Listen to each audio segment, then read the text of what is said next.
licensed stores is safe, and many states monitor all cannabis with a tracking system called METRIC, or Marijuana Enforcement Tracking Reporting Compliance. Shout out Metric to is the the big homie Beat After software that the Beat. Y'all know to government in hit that California man Cash decided App to and go use to give do what's him called his seed watch to sale. hours. So the moment a Trying to make cannabis sure he seed get is his bag. planted, it has to be tagged. Every part of it and Every single plant is tagged? every single plant is tagged. So if you're a cultivator, you are tagging and putting into the government database, I planted this product, this is the tag number. And then as you harvest it, every single product that comes from it has to be tagged all the way across the system.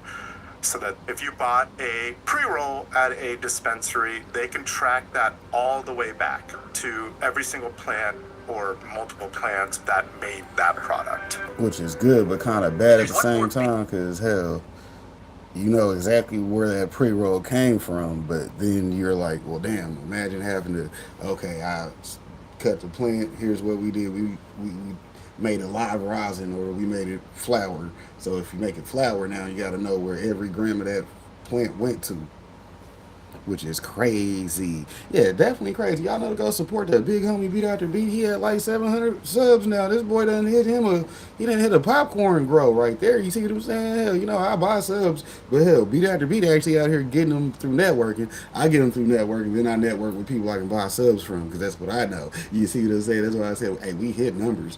I mean, hell, 1,000 subs ain't hard to do if you got $25. We'll put you in the game, but that's another story for later on. You see what I'm saying? Yeah, 735. See, he said he moving through them 700s. The guy was just at 200 subs. Now he's at 700. He done went through like 500 subs in like a month. Yes, network only. That's what I was saying. That's why we practice the networking, because the networking on itself works. You'll get your numbers up, hell, especially whenever you out there being networkable. You see what I'm saying? You show up to people's content, you do your content, and it's a beautiful thing. You see what I'm saying? Hey, I tell people all the time, I stop watching TV because I got shit to do on YouTube.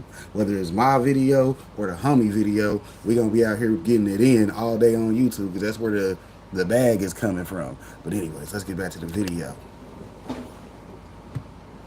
Big wrinkle that comes from cannabis being illegal on the federal level and still being a Schedule 1 drug. This has to do with taxes, specifically a section of the IRS tax code known as 280E. This came about in 1981 during the Reagan administration, when a convicted cocaine trafficker argued in court that he should be allowed to deduct his legitimate business expenses even though his business was illegitimate.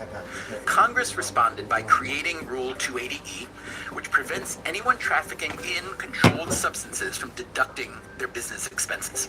For someone like Nick Patel, this means that other than the cost of the cannabis itself, for expenses like storage and transportation, banking and franchise fees, packaging and marketing, none of that is tax deductible, as it is for other industries. Which means that a legal cannabis operator might pay an effective federal tax rate of around 70%. That's in addition to state and local taxes. Los Angeles, for instance, has a 5% cannabis excise tax. So, what do you do if you're an entrepreneur with that kind of tax burden? You might consider just not paying your taxes. That is certainly what's been happening on the state level. A recent report from Green Wave Advisors found that in California alone, cannabis businesses owe more than $700 million in unpaid taxes. But it's unlikely the state will ever see that money. More than 70% of those companies are no longer in business. Coming up after the break, there's one more huge problem for the legal cannabis industry, the illegal cannabis industry. I'm Stephen Dubner. This is Freakonomics Radio. We'll be right back.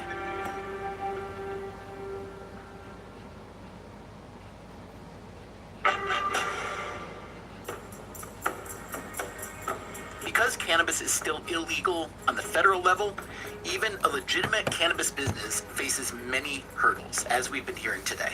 You have limited access to banking and financing, you face intense and expensive state regulations, you pay very high taxes, and in order to expand to a new state, you have to get a new license and navigate an entirely different set of regulations.